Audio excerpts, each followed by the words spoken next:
Hey Joy Chasers, it's Dr. Naima Johnston-Bush. Welcome to my channel where we talk about all things music, ministry, family, lifestyle, foster parenting, planning, puppies, more music, all that good stuff.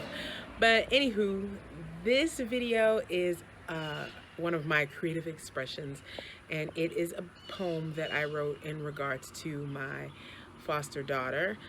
She just turned 3, and we take her for visitation every week. She goes to see her biological parents, and it's always rough. It's a rough visit for us, and it's a rough visit for her because, of course, after it's all said and done, I have to put her back in the car and take her away from her biological parents, which she doesn't understand and she definitely doesn't like. And being a foster mom, I have some mixed emotions about that because, of course, my goal is to see the reunification of the family. Our goal is also to adopt from the foster care system when the opportunity presents itself, as the Lord allows. And we love these kids with all our heart. And so it's a strange road to walk when you love children like that. But you're preparing them to go back to their family, but they may not go back to their family, and dealing with all of that, especially at 3 is such a vulnerable age. Our baby, it doesn't really matter to him. You know, we've had him since he was 2 months old, and he's now 10 months old. So we're like the only parents. Let me switch arms. My arms are getting tired. We're the only parents that he's ever known. So he's got a different perspective. I'm sure it would be much harder on him in a different way if they go back, when they go back. So the name of this poem is called, and the gist of it is, I'll Never Be Enough.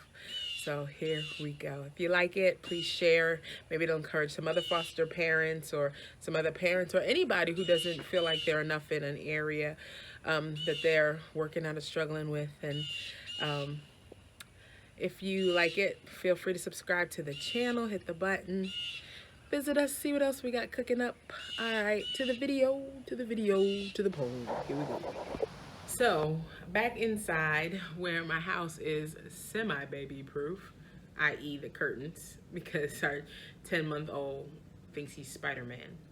But this is the poem that I wrote. It's called, I Am Not Enough. I am not enough when she brings grimy little fists to eyes brimming with tears. Angry, sad, or out of sorts because of the injustices thrust upon her, little voice shaking and heart needing stitching. She calls out for me, but she really doesn't mean me, or does she? I can ply her with kisses, sing gentle songs of his power and his grace. I can purchase princess dresses and play tea party, take her to the house of mouse, spend hours interceding for her in prayer, and let her stay up later than she should.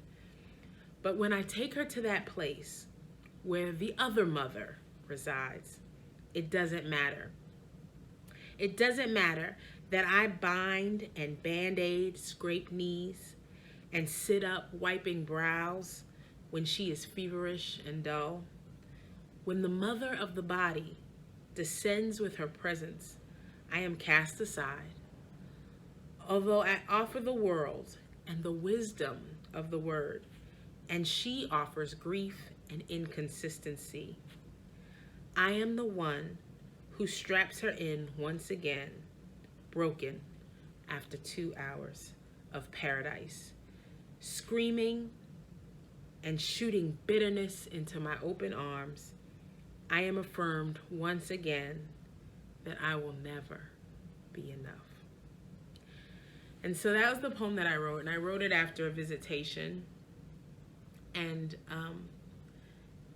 it isn't meant to be a comment on their parenting skills. It isn't even meant to be a poem that suggests that I want to take the biological mother's place. I could never take her biological mother's place. I wouldn't want to. You know, I think about my life, and I think about when I was 3. If someone would have taken me away from my biological mother, I get an attitude now. I'm on the backside of 45. I don't like to be away from my biological mother. So it isn't that I want to take her biological mother's place. It isn't that at all. It's more so a poem just dealing with my own emotions about her becoming a daughter to me, regardless if she goes back or not. Me not being able to make it all better and not being able to make it all right. Me having to deal with the brunt of the situation, the circumstance afterwards, the disappointment when it comes because I can't control what other people do. And, you know, I still struggle. I still struggle with the thought that, you know, I don't have children of my own. And so, and when I say don't have children of my own, because I feel like they're my children, regardless if they're foster children or not. I don't even like that term, foster children. I feel like they're just my children. I just share them with somebody else. That I've never had biological, yeah, the phone rang. I forgot to put it on Do Not Disturb. But anyway, that I've never had biological children. And so I do not know what it means to be a child's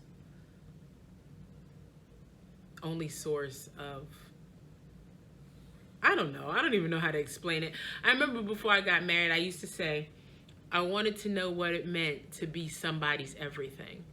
I wanted to know what it meant to be somebody's number one priority. And then I got married, and I became my husband's top priority. You know, everything that he does in response to what our family needs. And so I guess I've never had a child. And even that is an odd thing to say because, like I said, we have this baby, and, you know, we've had him since he was 2 months old, and he's 10 months old now, and we took him to visitation yesterday, and he was trying to get to me because I'm the one who he's attached to. So I guess for him, I am his world. But I don't know how consistent or how long that will be. I don't know if that will be forever. You know, he may go home and I may never see him again on this side of heaven.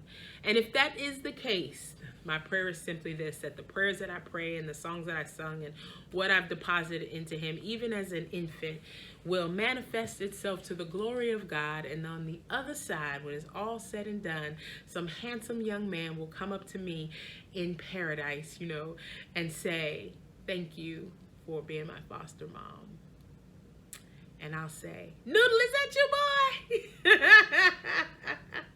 boy?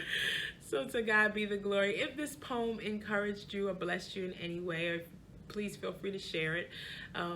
Give it a like, give it a thumbs up, leave a comment below.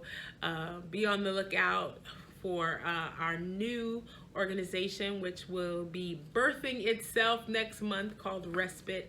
I am teaming up with Leanne Lemons Winton of the Lemon Sisters. Some of you may subscribe to her channel if you're a Disney enthusiast. She's also my BFF.